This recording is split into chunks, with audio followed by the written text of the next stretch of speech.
Well, the lessons aren't about wealth or fame or working harder and harder.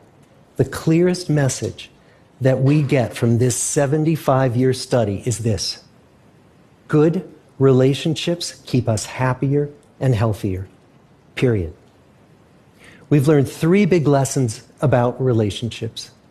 The first is that social connections are really good for us and that loneliness kills.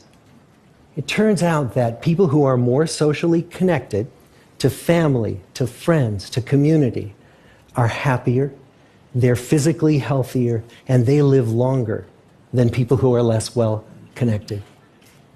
And we know that you can be lonely in a crowd and you can be lonely in a marriage.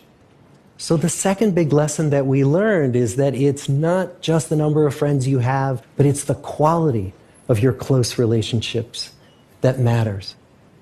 It turns out that living in the midst of conflict is really bad for our health.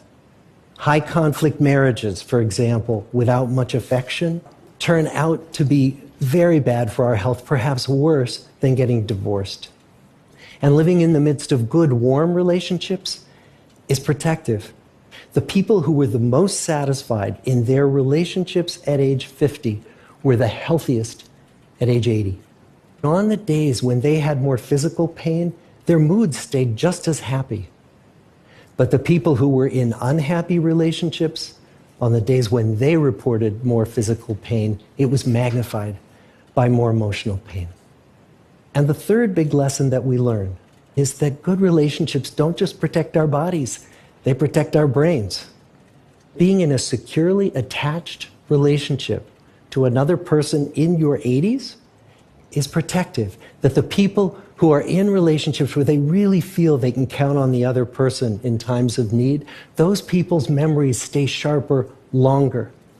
And the people in relationships where they feel they really can't count on the other one, those are the people who experience earlier memory decline.